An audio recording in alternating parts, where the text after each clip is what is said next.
So how I'd like to start today is something that I learned years ago. I think back in 1986. I was a fresh graduate of Texas A&M University, and I went back and I taught at the high school I had just graduated from 4 years before. So in the minds of a lot of the teachers, I was still a student. You know how sometimes you see faces in the hallway and a few years may have passed, and so you get it all mixed up in your head. And so sometimes they would run me out of the teacher's lounge or tell me I wasn't allowed to make copies because I was a student, which was pretty funny because I did look very young back then for my age. Working at the prison fixed that, but it was a challenge. And of course, when you're a new teacher, they tend to load you up with the worst students and the worst classes. And I had a challenge of 2 classes.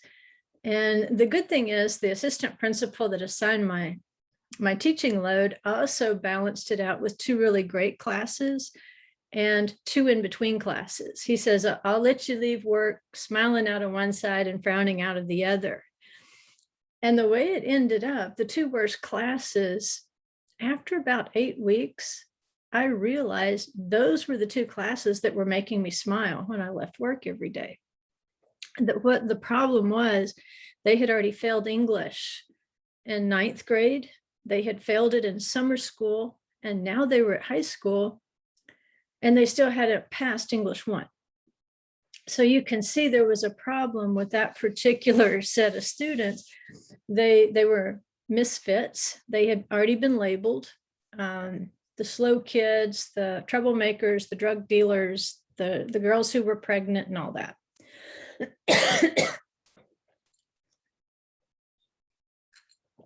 But I had the opportunity during the summer after I graduated. I went ahead and started work on my master's, and I attended the East Texas Writing Project. And what I learned there is that as a teacher, what we already know from studying Torah is that the Torah starts you with the stories. It draws you in to everything else that you're going to read by just moving you into the stories of Noah, the story of Adam, the story of Abraham, Isaac, and Jacob, the story of Moses and the Israelites. And by then you're so hooked on the story that you'll keep following it through some of the more difficult books, where you get into the law and so forth. I apologize. It's crazy hot outside and crazy humid, and I've been picking green beans and everything else out in that garden. So I might be a little bit chuggy and coffee. But coffee doesn't sound bad.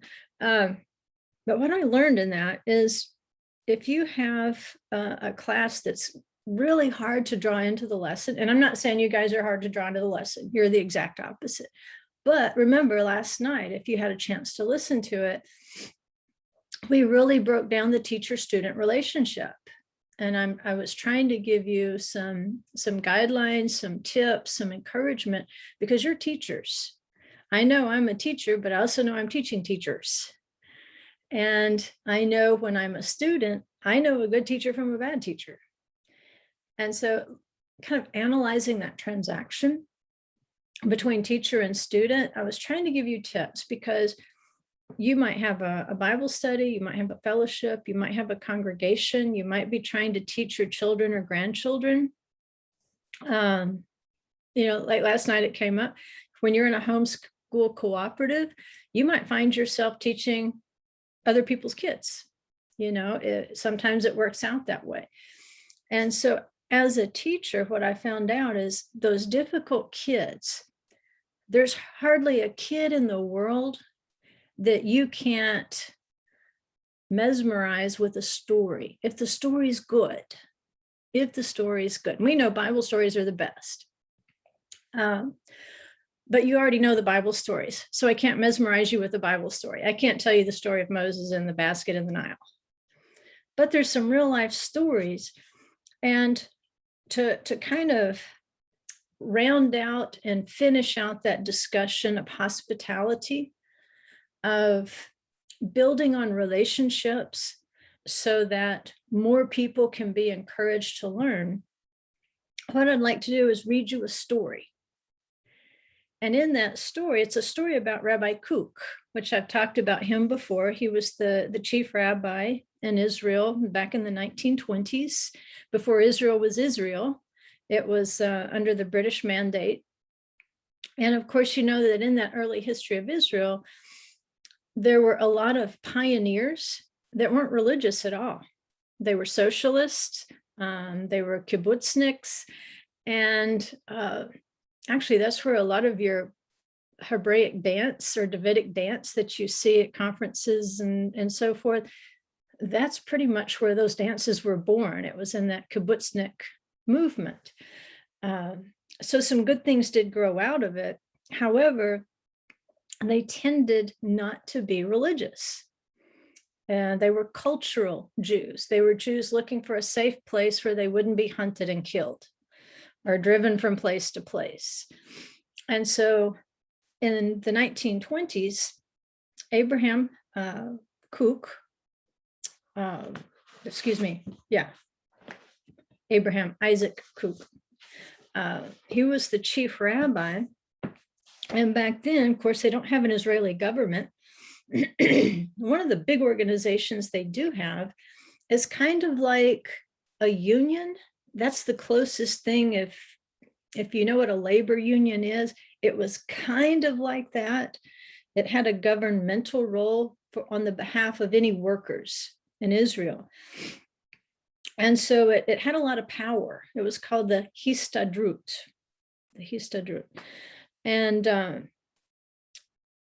And I want to read you this story because I want to help you remember that lesson of hospitality, where when you're hospitable, you look for ways to solve problems that keep people connected instead of simply either create them or just point them out. There's nothing more irritating than someone who points out a problem and then has no solution whatsoever. You learn that as you get older. Don't present a problem unless you can also present a solution. So this is a story about a man who lived at that time who had found a solution to some of these non-kosher Histadrut kitchens that were opened up on behalf of the workers. So here's the story. Things were not looking good for Avraham Mavrach. It was already the first month of Av, and the secretary would not let him present his urgent question to the chief rabbinate. The rabbis were in an important meeting, the secretary explained, and could not be disturbed. Who was this man? Mr. Avraham Mavrach was a founding member of the Poel Mizrahi, established in 1922 for religious pioneers in Eretz Yisrael. Remember, up to this time, it's more socialist, non-religious pioneers. He's joining a group of religious pioneers.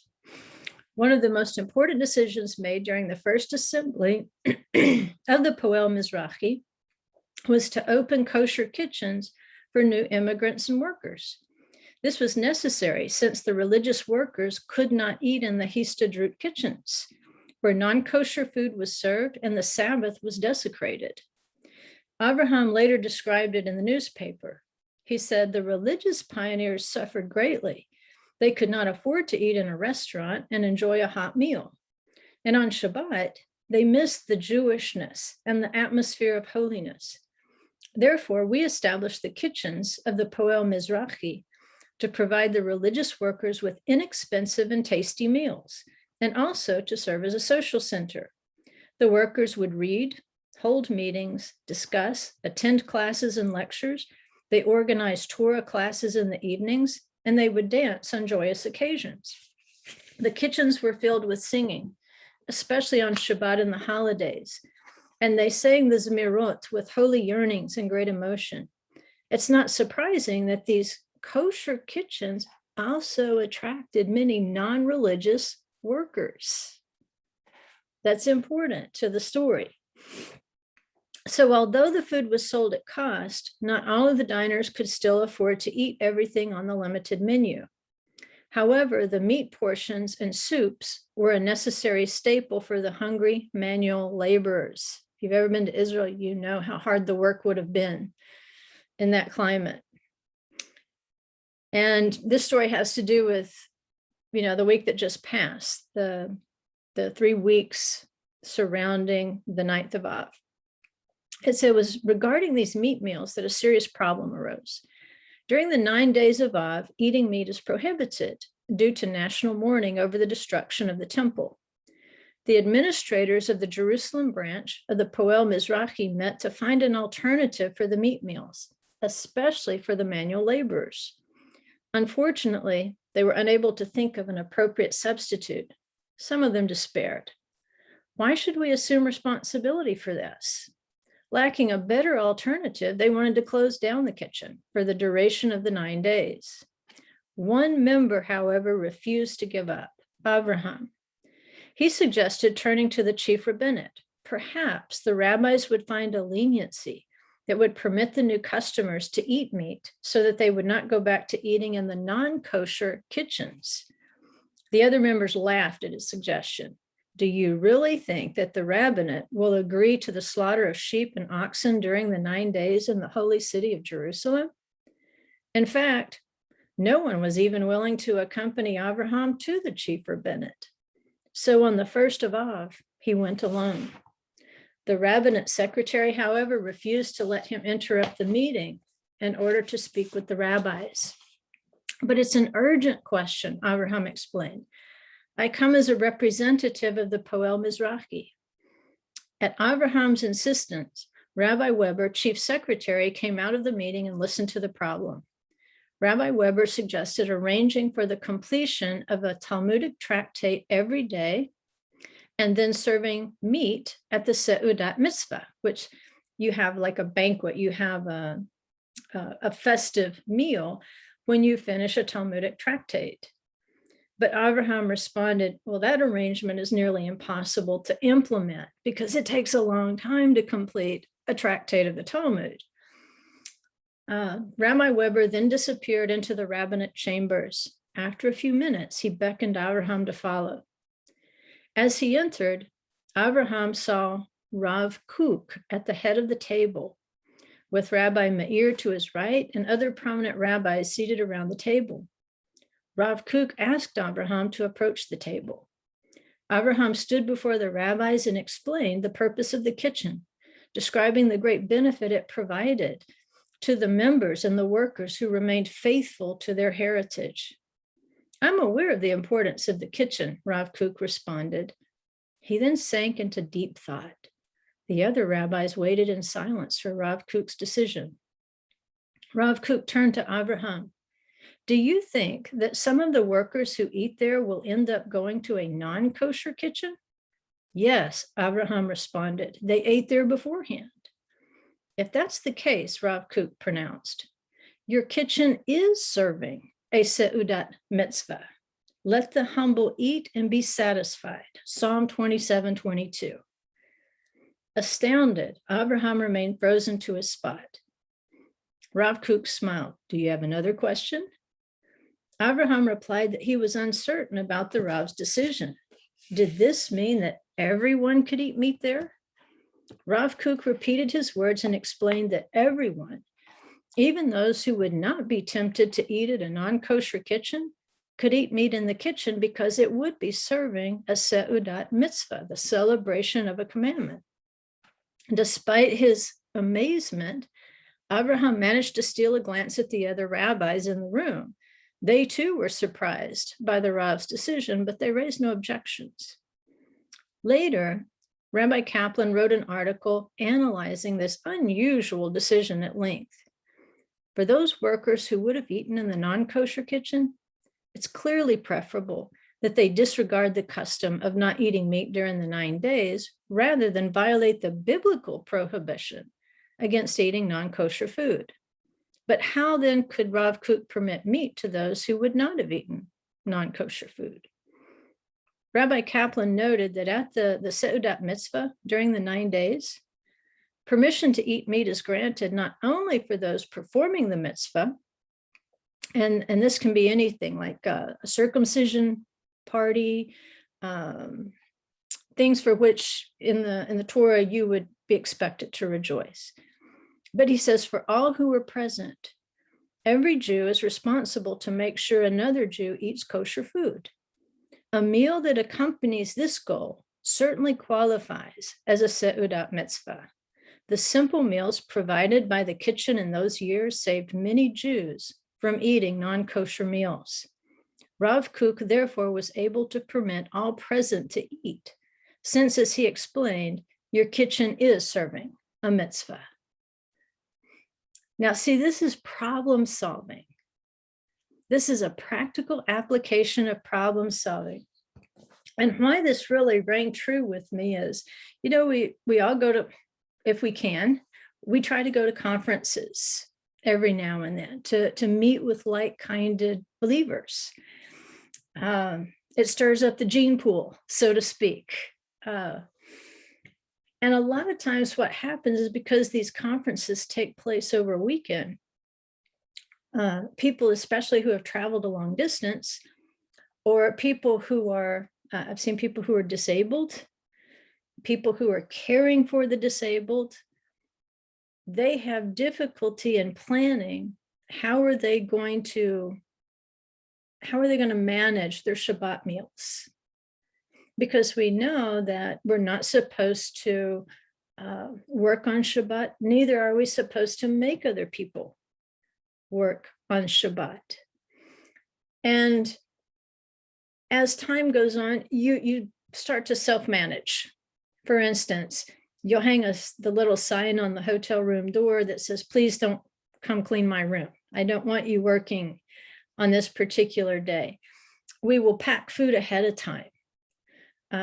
Something that's non-perishable, or if the room has a refrigerator, we'll take advantage of that. We find out what's there beforehand, and then we just solve the problems for ourselves. But that's not easy for everyone. And like the problem here, where you have immigrants coming in and people may be struggling with where they are in terms of, should I be eating kosher or should I not be eating non-kosher? Because if I'm working this hard, if I don't eat, I'm going to be in trouble. So should I go to a non-kosher kitchen where they're serving unkosher food or not? And so what you have here is a problem. But for them, they had a man who said, you know what? It might be a problem, but if we get together, we can solve it. If we put our heads together and we get a little chutzpah, we can start to solve this problem. And of course, when you set out to solve a problem, it seems like all you get is a bigger problem. And that's what he got. He got a bigger problem trying to solve a problem. And so rather than sit around and complain about no good deed goes unpunished, he says, you know what, I'll go straight to the top if I have to, and I'll go alone. Since none of you want to go with me, I will go alone and present the case. Because what we're doing here is we're encouraging the covenant people to remain in their covenant, or those who might have departed from the covenant. Like you said, even they were coming to eat at this kitchen, and they were beginning to reabsorb we would say religious is kind of not a great word for us, but the religious aspect of who they were as Jews, keeping the covenant. So it was a great influence. It was a teaching organization.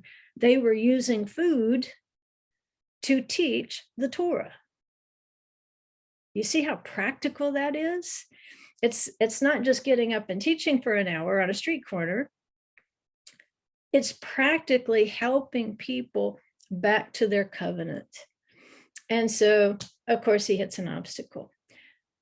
Now, bring this back to our conferences. We have a certain number of people who they're new enough. They didn't anticipate the preparation of coming to a conference and dealing with the Shabbat issues of not cooking on Shabbat, spending money and going out to eat on Shabbat and so forth. And so one solution that Revive came up with is they would sell these meal tickets where everything would be done beforehand, all the transactions would be done beforehand, but then you still have people very publicly complaining about that process. Well, that's just not completely kosher. You're still making people work. You're still doing this. You're still doing that. It's still a violation. But not one of those comments I read had a solution. This is a problem, comma, but here's a solution to this. See, if you recognize the problem, then the solution is probably also inside of you. Otherwise, you really got no right to point out the problem. There needs to be a solution, comma, but. That's a conjunction. I was an English teacher, right? I'm thinking, what if we took all the complainers and they formed a little organization like this one, and they said, we're going to solve the problem of Shabbat meals, especially for those who are elderly, who are disabled, who are caring for the disabled, who are so new they don't have a clue what we're talking about when we say it's not good to go purchase a meal in a restaurant on Shabbat. They're just not there yet. What if they got together and they created an organization and they put together box lunches, whether they contracted it out with a catering company, whether they did it themselves in their kitchens? And what if they passed out? They can raise the money. There's all sorts of ministries. I would sponsor something like that. I'd make a contribution to that. Many congregations would make a contribution to a cause like that, because what are you doing? You're teaching the people who weren't prepared or simply weren't able to prepare how to keep a mitzvah. And it would actually become, like he's saying, a seudat mitzvah. It would become a celebration of a mitzvah, because now you're passing out box lunches to those who couldn't or didn't prepare at no cost to them. So there's nobody in the restaurant working on our behalf. So nobody's baking and boiling. Nobody's going out spending money in a restaurant. I'm thinking, this sort of problem solving is the place we all need to come to, that when we do see a problem, it means, number one, we know the mitzvah because we see that there's a problem there with that mitzvah. Number two, if I see the problem, then I start seeking the solution. And if I can't manage the solution by myself, then why not do like this guy? Form an organization of like-minded people who say, that's a great cause. Because yeah, there's people in wheelchairs. There's people on crutches. I was on crutches year before last. There's people who simply, they've not acquired enough mitzvot yet to have a consciousness of the buying and selling on Shabbat. Could you not make the most wonderful impact on those people? You're meeting a need for the elderly and the disabled. You're teaching those who haven't been taught that mitzvah yet. You're making it joyous. It's not handing out a box lunch and saying, there you go, you should have done better. It's saying, here's a box lunch. I'm so happy we could fill this need for you. Is there anything else we can do? You can have bottles of water cheap. If you buy them in bulk, you can hand out bottles of water and just basic box lunches. And what you end up doing is sitting down and eating together. And that's exactly what these kitchens were doing. They were inviting people to come in. They're studying Torah together. They're dancing, they're singing. And if those Jews came in and they had lost their identity, maybe they didn't know the Sabbath songs. Maybe they didn't know any dances. Maybe they really didn't even know what the requirements of kosher food were if they had assimilated far enough. And so something as simple as sticking food in your mouth became something beautiful, something holy. And out of all the rabbis in the room, there was one who could see the big picture. And that's what I want us to be. I want us to be big picture teachers. And if we are big picture teachers, then I think we can pass on that sharpness I was talking about last night in the Shema. That it's not ordinary teaching, it's teaching with enthusiasm, as if you received that commandment that day at Sinai, as if Moses were standing in front of you teaching it to you. That kind of enthusiasm. And that could transform conferences, congregations, fellowships. It doesn't mean you have to take the whole load on by yourself, but it might mean that if you see the problem, you might be the one to lead a group solution. So I would just encourage you to begin thinking that way. And it pays off. And if that interests you, I told you about the Sapphire book, I think last week, and this is the Silver book. And they will have little stories in there sometimes, not always, but I thought that was a good grown-up story, since we didn't want to go down the Nile with Moses again. But that's the great thing about students of any age. Sometimes starting off with a story can make all the difference in their readiness to really engage the more difficult things. And that's what I found out with those trouble kids. They weren't trouble at all. They loved a story, they just couldn't read. They were 15 and 16 years old, and nobody had noticed they couldn't read. So we started with stories, and we learned to read. And by the end of the year, they could read stories. That assistant principal that was so good to me, he let me toss the curriculum. And he said, you just teach them how to read. If you're willing to do that, you'll do them more good than just forcing them to sit in a desk for an hour when they can't do what you're asking them to do. So we started with stories, and they ended up reading stories, and they love stories. And I found out not too long ago that one of those students actually became a writer, which was pretty awesome. Because those were the throwaway kids as far as the administration was concerned, and as far as many of their parents were concerned. None of their parents would show up on teacher conference night. A lot of them were in jail, prison, on drugs.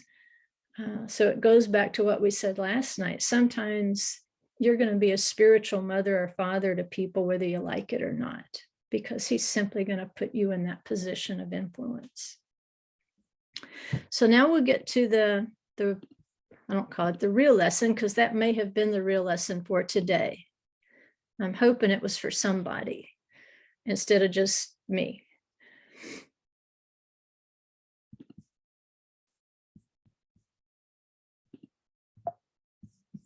Okay, let's catch up.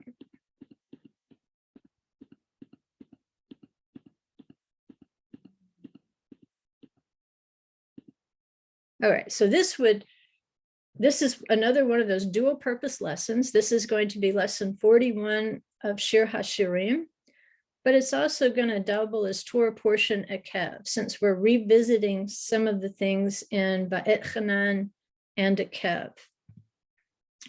And I'm going to call this the glorious embrace. I couldn't think of anything clever, but it is Torah portion Ekev, which means because of. Here's your memory book. Because of Ekev, they're obeying the commandments. Adonai promised Israel that he would watch over their covenant with kindness. And the kindness is like an added element that maybe we haven't heard it before. He's going to watch over his covenant to perform it. But he says, I'm going to do it with kindness. And that's always what you want to hear from the Holy One. When we're talking about the attributes of justice and mercy, you want to hear that he'll perform it with kindness. And this, exactly, the story I just read you, that's kindness in action. All right, so our tip of the week is going to be related to the embrace, the the passage of the Song of Songs that we're going to look at talks about how the beloved embraces us. And then you'll see how they're relating it to the 2 tablets of the Torah, of the 10 words. So our tip of the week is that the word for tablets in Deuteronomy 9:10 is spelled as a singular luchat. Remember, we talked about how if you remove the vowels, there's all sorts of play on words. And this is one of those examples. Spelled as a singular luchat, yet the tablets were plural. They were 2. They were luchot. So you have the same letters there, but it's how you pronounce them that's different. And it's in a noun construct that would tell you whether it's luchat or luchot. But they say, without getting too far into the grammar of that construct, it says this indicates an equality between the 2 hands or the 2 sides of the tablets, of the luchot.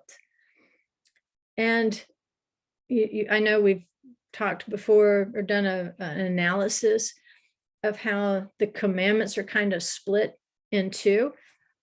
Some of them tell you how to love Adonai, and some of them tell you how to love his people, which kind of sums up the greatest commandment, the Shema.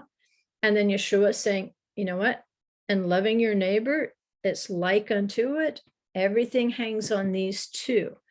And so the 2 tablets are 1, but yet they're 2. The Shema, it talks about the unity of Adonai, but yet there are 2 people involved in the Shema.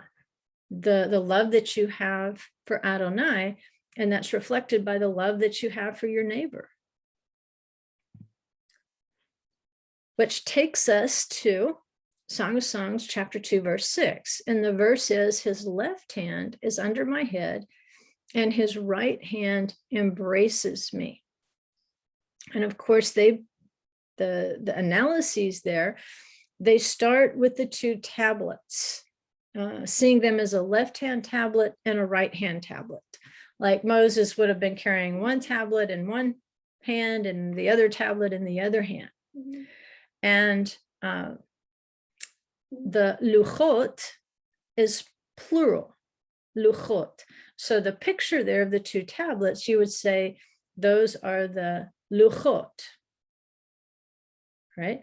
But if we take the vowel point out, see the little dot there next to the chet? If you take that out of the word, then you can also pronounce it as luchat, and that's going to be singular. So are they 2 tablets or are they 1 tablet? Yes. You knew I would say that, right? So our verse here is coming out of Deuteronomy 9:10. And that word for tablets, like I said, it can be pronounced as singular, luchat, where it would be the tablet of stone writing.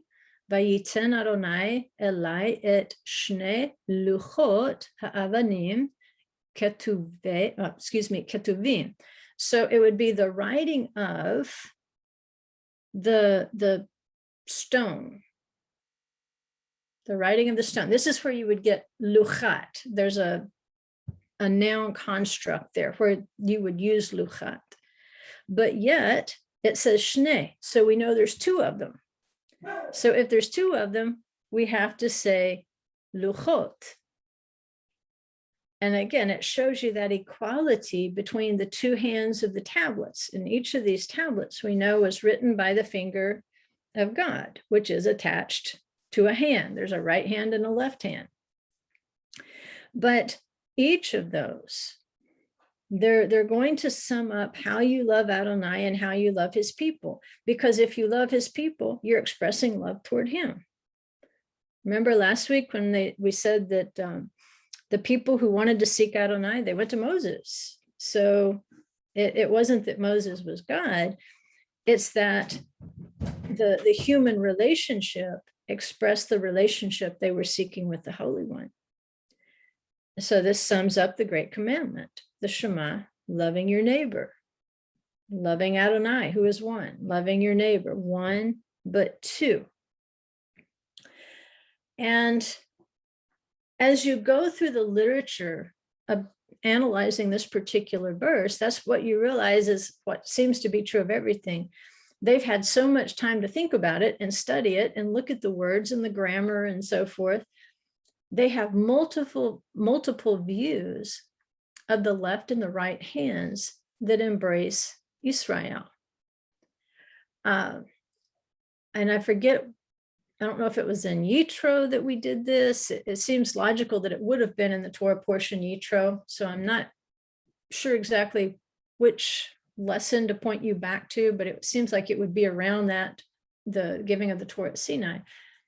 But we talked about the way that as the words, it says they saw the sounds, they could see the words, but then the belief is that those words traveled all the way around the world. And then as they traveled back to Mount Sinai, that they were grasped with the right hand of Adonai and inscribed. And then we looked at the right hand as a one way of saying Yeshua, who is seated at the right hand. Yeshua being that expression of the right hand, and why he would have been identified with the word and would be called the word of God, that he was the one who grasped it and then actually inscribed it into the tablets. That was one way of looking at it. Deuteronomy 10:1-5, Moses is summing up this bit of history. He says, at that time, the Lord said to me, and this is, again, after the first set of tablets have been smashed, the golden calf, and now it's time for Moses to receive the second set of luchot. Luchot, that'd be a good vocabulary word for you to teach your kids this week. Luchot, tablets. At that time, the Lord said to me, cut out for yourself 2 tablets of stone like the first 2. So the second 2 are going to be like the first 2. And come up to me on the mountain and make an ark of wood for yourself. Then I will write on the tablets the words that were on the first tablets. It almost sounds like he's afraid Moses is going to smash them again. So tell you what, make yourself an ark of wood too. And they say this was a different ark than the one that was constructed for the Mishkan. And possibly this particular ark, they began to use it after it got captured. If you remember, there was a time in the time of the judges where under Eli, the high priest Eli, the ark was captured. And they learned from that maybe we shouldn't be taking it out to war in the Ark of the Mishkan. And there was one legend, I guess, that they would use this alternative ark for war and keep the original ark in the tabernacle itself. But he says, make an ark of wood for yourself.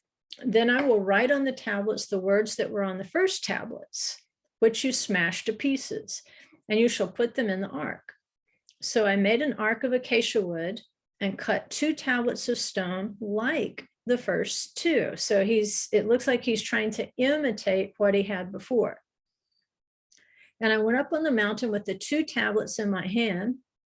And then he wrote on the tablets, see the repetition there? I put it in italics so it would stand out for you.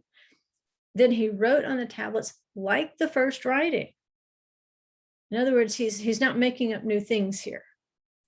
Like the first writing, the 10 commandments, which the Lord has spoken to you on the mountain from the midst of the fire on the day of the assembly.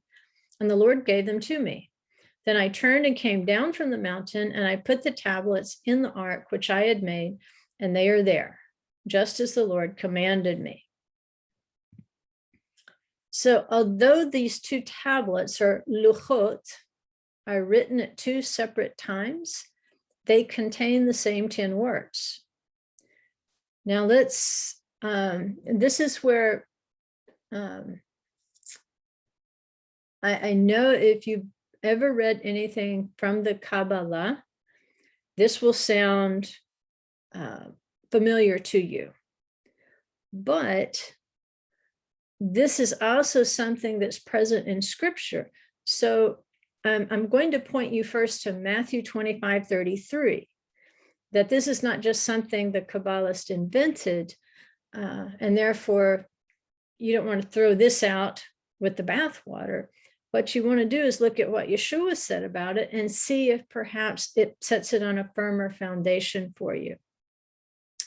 Of course, Yeshua is teaching about the separation of the nations, and he says he will put the sheep on his right hand, but the goats on the left. And of course, the sheep enter into the kingdom, the goats, not so much. But this shows you that the right hand is typically seen as the side of mercy, whereas the left hand is seen as the side of strict justice. And so if you have two tablets, you've got one for each set of arms or one for each hand, then there would be the left tablets, which again, one side might represent mercy and one side strict justice. However, what we're looking at right here is two sets of tablets, those that Adonai wrote with his own finger and those that he had Moses hew out. So your first set, they were smashed. It suggests a strict judgment. When Moses looks at what the people have done and what they deserve, it lends a new insight into why Moses might have smashed those tablets, because within those tablets, there is a strict justice. If you don't measure up to this, then there's going to be punishment and consequences, because these are your covenant. And so Moses sees what the people are doing. We tend to see Moses as just horrified and then angry, and he's just like, you know, how we would get mad and smash a plate in the kitchen. No, I don't think I've ever smashed a plate. I don't know. I have slammed a few doors. At any rate, Moses smashes the tablets. Why would he have done that other than just an emotional outburst? Well, it could have been that he understood on those sapphire tablets, as beautiful as they are, there's also a strict justice that's associated with them. And it's possible he smashed them saying, let me appeal next to the right hand. I'm going to need mercy in this situation. I don't want to apply the strict justice that I'm holding. And so he smashes those tablets. And then later, after they have been forgiven, after their sin has been atoned for, then he's granted the second set of tablets, which would represent his mercy, a day of atonement, a day of forgiveness. And so that's one way of looking at it. If we were to read that entire parable of the sheep and the goats, remember it's in the context of, if they go before the king, and the king basically says, enter into the kingdom. For I was hungry, you gave me something to eat. I was thirsty, you gave me something to drink. I was without clothes, you clothed me. And they said, when did we do this, king? We didn't do this for you. And he says, if you've done it unto the least of these, you've done it unto me. They were living according to the right hand of the tablets of the Torah. We are given the Torah to extend that right hand of mercy to the hungry, to the thirsty, to those without something to wear. But then he turns to the goats, who are those who oppress those little ones, those who didn't give them something to drink, something to eat, those who didn't give them clothes to wear. What did they do? They lived their lives according to strict justice. You know what? Their attitude is, if God wanted you to have it, he would have given it to you. Whereas his attitude is, they don't have it, but you are my representative on earth, and therefore I want you to deal with them in kindness with my right hand as I would. That's what you were created to do, to be my right hand of mercy, just like Yeshua was his right hand of mercy to us. We're to pass that mercy on. And so he says, because you lived according to that strict justice, then you are going to be judged according to that strict justice. And the idea here is the Torah is comprised of two balanced hands. One represents the requirement for justice that is embedded in the commandments, and the other represents the mercy that is embedded in the commandments. So your hands are equal. You use them both. Typically, the right hand is seen as the stronger hand. Now, if you're a lefty, just kind of reverse the process. But the right hand, because it's stronger, you want mercy to be a little stronger than justice. Otherwise, justice would destroy everything, because nobody but the Holy One would ever live up to it. Keisha Gallagher did a lesson with us not too long ago on how grace or mercy precedes justice. That's an important lesson for us to learn. Otherwise, we might find ourselves living like goats. Now, for those of you who were newer, who weren't with us back in this Torah portion in the year 2019, if you can, please go back. You'll have to go back to the private YouTube list because it's long since disappeared off of the Zoom cloud. But if you will go back in the YouTube playlist for your private Torah class and look for the Torah portion Ekev from 2019, and it should have popped up to the top of the playlist this week. And there's a lesson called What's in That Box? And it's worthwhile to go through that again, because it does describe the justice and the mercy in the Tefillin, which also come up in this week's Torah portion. And you're looking at the three-pronged sheen on that Tefillin in the slide right now, but there's another side to the box. There's a different box, and it's going to have 4 prongs. And you put those 4 with the 3, and you end up with 7. And you've got a little menorah when you put the 2 together. But those are going to show you the difference between the 3-prong, which is formed of 3 bavs, which has a value of 6. So if you're looking at the Tefillin picture in front of you right now, that's the Hebrew letter Shin, which is comprised of 666. It represents fire. It consumes, and it has to do with your tongue words, like shon is tongue. You can hear shin, shon. Shen, teeth. They devour, they chew up. So the shin, can be a very, I don't want to say negative quality, but a very, at least to a human being, a very destructive quality. Because James says the tongue, the shon, it's a fire. It's a world of iniquity. How are you going to tame that 666? How are you going to tame that tongue? Well, on the other side of the box is going to be a 4-pronged sheen. It's going to be 6666. And what that represents to you is the backlight that would shine through that 3-pronged sheen. The illumination that would come through the letter of the law that's represented by that 3-pronged sheen. But when the backlight comes through it, and that's what you'll see if you go back to that YouTube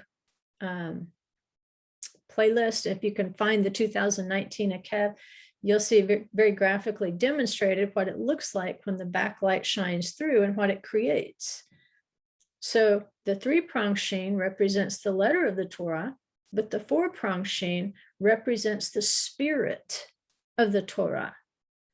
So when a Jewish male puts on his tefillin every day, except for Shabbat, he's putting on 2 signs. He's putting on the 3-prong, the 666, which is the letter of the Torah, but he's also putting on the tefillin that have the 4-prong sheen that reminds him on his head right? Because it represents the ruach, the spirit of a man, that the ruach, or the backlight, the spirit of the Torah, has to be there equally with the letter of the Torah, or it's just a dead word.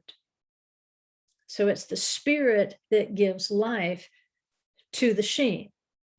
And so if you don't understand that, you can get off on some really weird stuff about 666.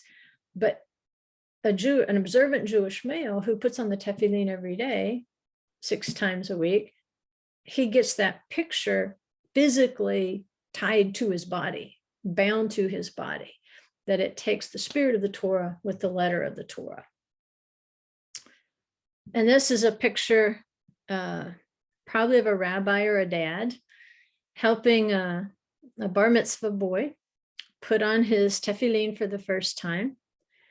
And even though you're going to use your strong side hand, most people are right-handed, so they would use their right to bind the straps of the tefillin. So they're placed around the left arm and hand and all the way around the fingers. So it's fulfilling every part of that mitzvah. And it's showing how the justice, the left hand of justice, is being bound and embraced by mercy through the right hand.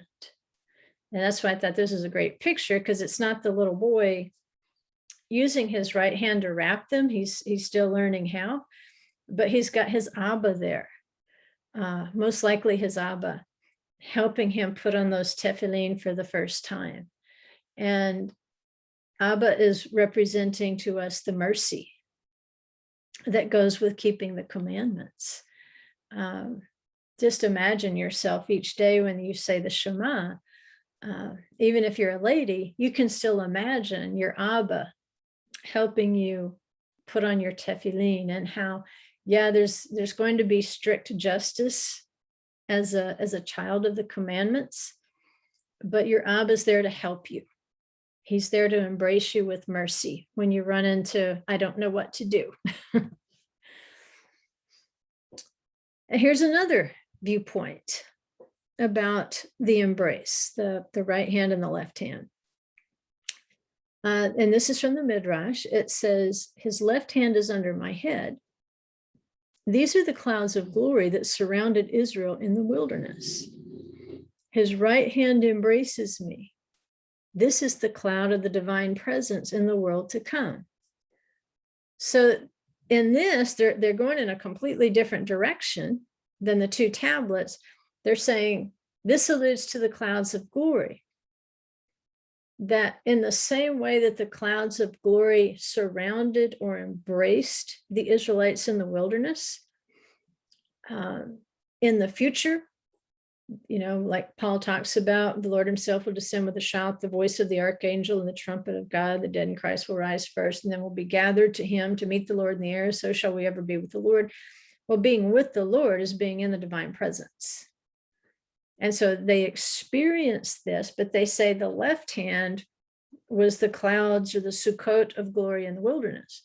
They say in the future, when Messiah returns and Israel is gathered into the clouds, they will experience the clouds of glory as the embrace of the right hand, as the embrace of mercy. And they say that embrace in the world to come will continue because it has certain characteristics. They look back to Isaiah 60, verse 19, for the characteristics of the clouds of glory in the future as being representative of the clouds of mercy. It says, thus it is written with regard to the future era, the sun will no longer be for you the light of the day, and for brightness, the moon will not illuminate for you. What are they talking about? The clouds of glory in the wilderness did protect the Israelites in their journey. But what do we know? It's like the smashed tablets, like the left tablets. There were multiple rebellions. There was disobedience. And in spite of the fact that the Father gave them every provision, the Israelites still experienced left-hand justice. When they would rebel, they would get serpents, they would get plague, they would get fire, they would get sword, they would get the marks of tzarat, leprosy. He had other ways of disciplining them in the wilderness in that cloud. So even though they are embraced, they're still experiencing judgment. But there's going to be a transformation. And I believe that transformation comes through Messiah Yeshua and the Holy Spirit. The future gathering into the clouds, they say, will be different. Instead, Israel will be marked by their obedience and by their love for one another. Not just their love for the Holy One, but by their love for one another. When this transformation takes place in them, then they are going to be embraced by the right hand. And again, think of Yeshua as being at the right hand of the Father. So the Midrash goes on and it clarifies, still talking about Isaiah 60, 19 and 20. Who then will illuminate for you at that time with the second set of the clouds of glory? They say, look at the verse, it continues, but you will have the Lord as an everlasting light and your God as your glory. Your sun will no longer set, nor will your moon wane. For you will have the Lord as an everlasting light, and the days of your mourning will be over. So that's beautiful. That's a beautiful tradition of the second set of the clouds of glory, a transformation in Israel. And they are so transformed, they don't even depend upon the sun and the moon as a source of light. They say the Lord himself will be their everlasting light. Your mourning will be over. So already right now in your mind, you're thinking of Revelation, where it says he will wipe every tear from their eyes. Your mourning will be over. But it's even more specific than that. Revelation 22:3, it's almost verbatim here. It says, there will no longer be any curse, and the throne of God and of the Lamb will be in it, and his bondservants will serve him, and they will see his face, and his name will be on their foreheads. Where do you wear the Tefillin? One place is on your forehead. And there will no longer be any night, and they will not have need of the light of a lamp, nor the light of the sun, because the Lord God will illuminate them, and they will reign forever and ever. And then Revelation 21:25 says, in the daytime, for there will be no night there, its gates will never be closed. So you can see that what John sees in his vision is very much coming through the Jewish tradition as well. We're both expecting the same things. We're both expecting the clouds of the second set of the clouds of glory to be different, a different experience. So the cloud of the divine presence will be that light for Jerusalem in an even better way than the clouds of glory provided light for Israel in the wilderness, because the Holy One changed? No, he didn't change. We're going to be changed. And that one of those signs is that we will be his bondservants. We will be humble. We won't be stiff-necked. We will serve him. We will see his face. And it says his name will be on their foreheads. In other words, we will have internalized the Shema. We will have internalized both the right and the left. We will have learned his covenant in balance. We won't be constantly drawing on his mercy and defying justice. We won't be so justice-oriented that we neglect mercy and act like goats. We will be the sheep that he wants so that he can extend mercy to us. Deuteronomy 6:8. And in this picture now, you can see the 4 prongs of the Hebrew letter Shin that represent the spirit of the law. And so if you put those 4 with the 3 on the other sheen, again, you've got 7, you've got a menorah, you've got the light of the Holy Spirit, you've got the light of the 7 assemblies of Revelation, you've got Yeshua in the midst of that lampstand. And in the Torah portion, it says in the Shema concerning the Tefillin, you shall also tie them as a sign to your hand, and they shall be as frontlets on your forehead. Again, putting them on your hand. Some places say put it on your arm, others your hand, others says even bind it about your fingers. And that's why in the picture, you saw the bindings of the arm tefillin.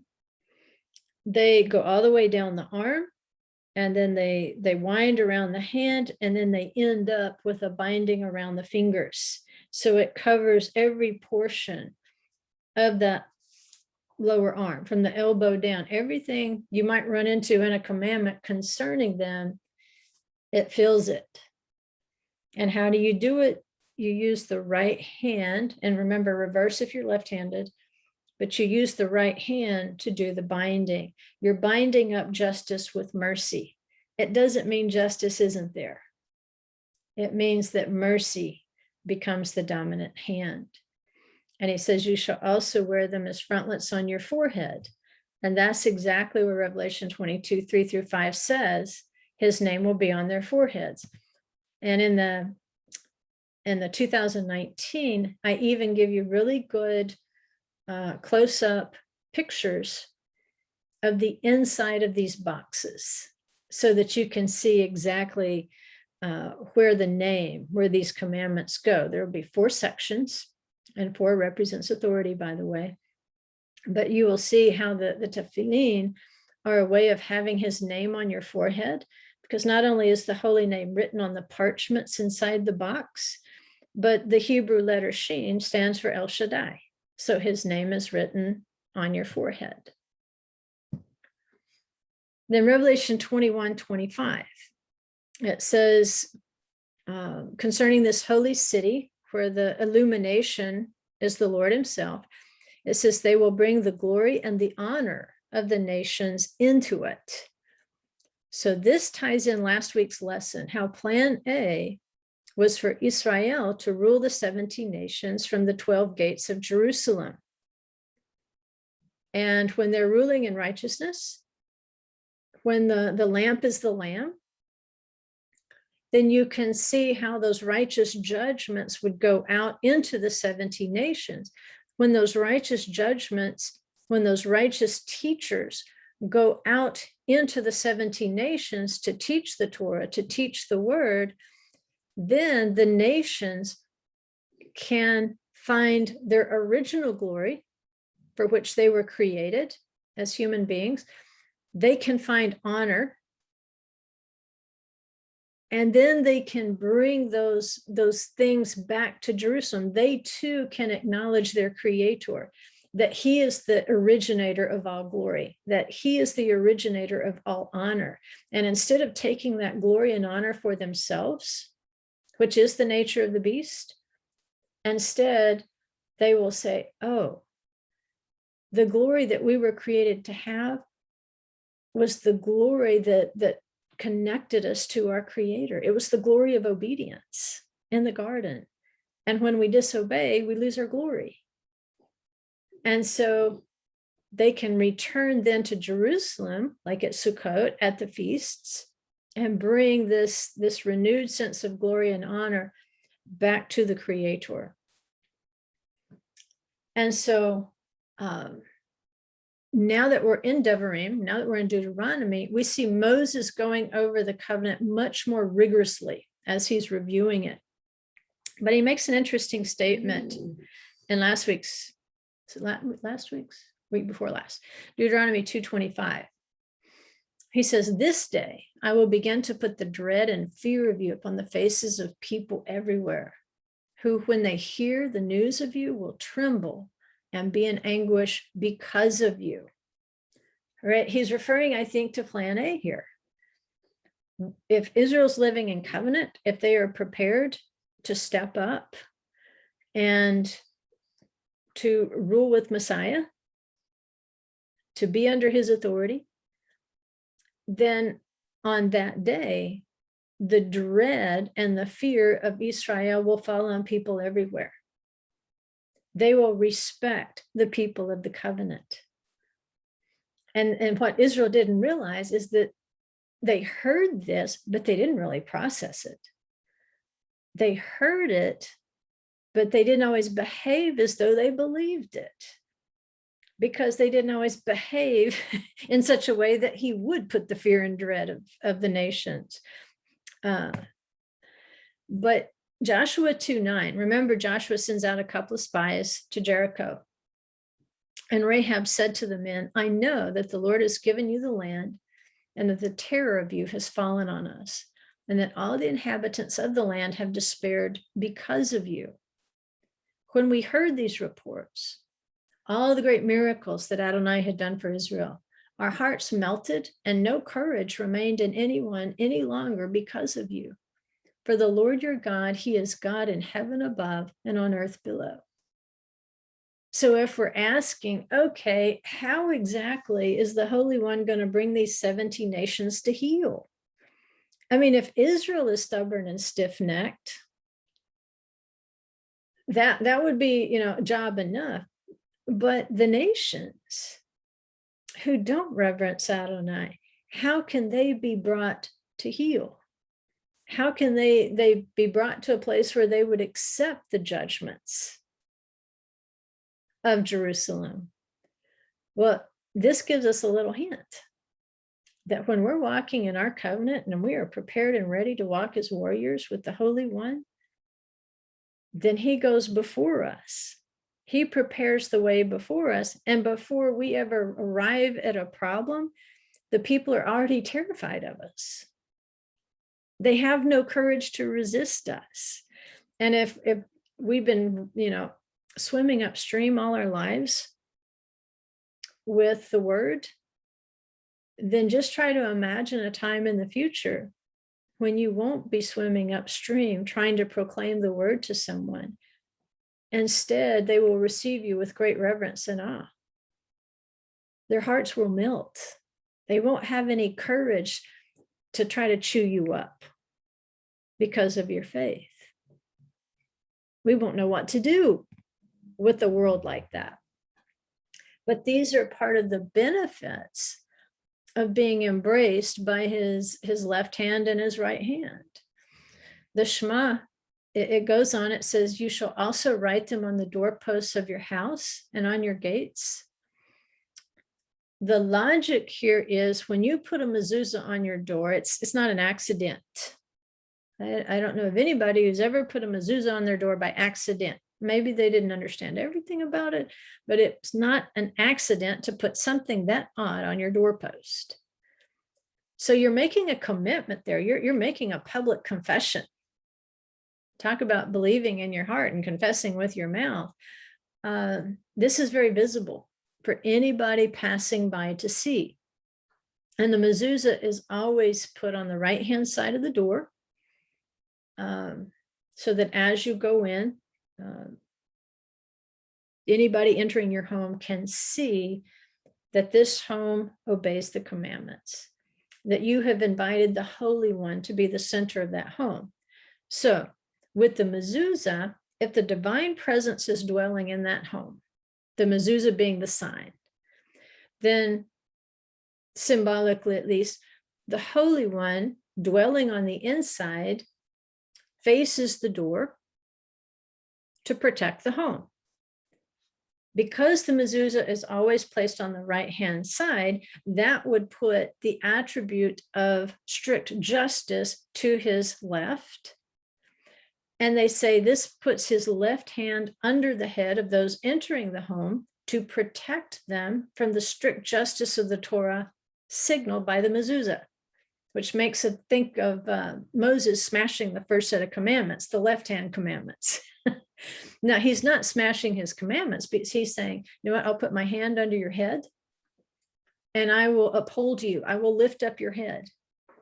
I will be your salvation. And at the same time that he protects you with his left hand, from the strict justice of the Torah, he reaches around with his right arm of mercy and he embraces those who enter there, which is just a beautiful picture.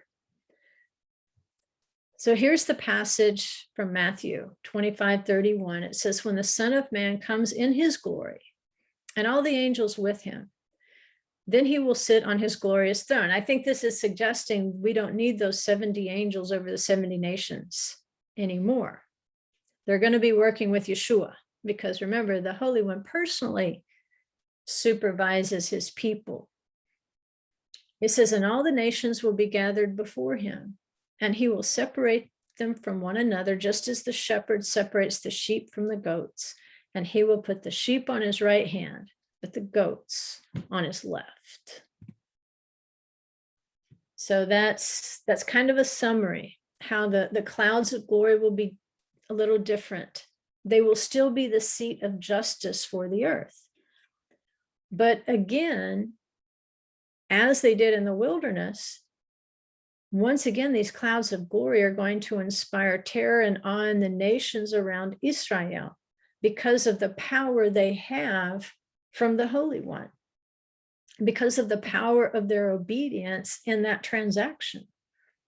And so at that point, only the glory and the honor of the 70 nations will be able to approach that holy city. So at that time, we know that's when the Torah, that's when the word is going to go out into the world from Jerusalem, from the holy city, from the clouds of glory. The bondservants of Yeshua will be dispatched. And I suspect they will be teaching these precepts to the nations so that they do know how to approach the holy city. And so in order to have any sort of resume for that job, I think we have to become great students. We have to become great students of the Torah if we expect to assist Yeshua in that glorious kingdom. If we want to be his bondservants, once we go out to the Rahabs and the nations who maybe at that point, they're please come. I'm terrified of a world without Yeshua. I'm terrified of a world without the presence of the Holy One. And they would receive us with all honor. Just like Yeshua told his disciples when they went out, go into a house that will receive you with honor. And I think there's going to be a lot of competition to receive the teachers of the word with honor, because it's part of restoring that glory of humankind. So our job is to embrace the embracer who can surround us with the clouds of glory, and to learn from those mistakes. Remember, a great teacher is a great student. And if we can be students of the mistakes, then we can begin to learn how to avoid those mistakes so that we can experience that second, that right arm embrace, those clouds of glory. And I think that's all. Oh, Psalm 3:3. It says, but you, Lord, are a shield around me, my glory, and the one who lifts my head. So his left hand is under my head. What does that tell you? You don't have to be terrified of his left hand. He is our glory, and he can be that shield around me. He can be the one who embraces me with his right hand, but he also lifts my head with his left. He protects me from that strict justice. He embraces me with his mercy. If I will be humble and I will acknowledge that his glory is my glory. I have no glory of my own. And maybe this is the end. As we get to the end of Deuteronomy in chapter 30, verse 19, in Nitzavim, they believe that Moses is referring to this embrace. Because if somebody hugs you it's pretty lame if you just stand there limply while you're being embraced. If somebody embraces you, the human thing to do is you embrace them back, you hug them back, because this in Song of Songs, the hug is chibuk. Chibuk. If you hug somebody or give them hugs, it's chibukim. There's hugs and kisses, nishkot, kisses, and chibukim, hugs. So he embraces you in his glory. And he says, Moses says, embrace him back. He says, choose life in order that you may live, you and your descendants, by loving the Lord your God, by obeying his voice. So how do you hug God back? By loving the Lord your God, by obeying his voice. That's, he says, and by holding close to him. That's how you hug back the Holy One. Love him, obey him. He says, this is your life and the length of your days, so that you may live in the land which the Lord swore to your fathers, to Abraham, Isaac, and Jacob, to give them. So give the Father a hug.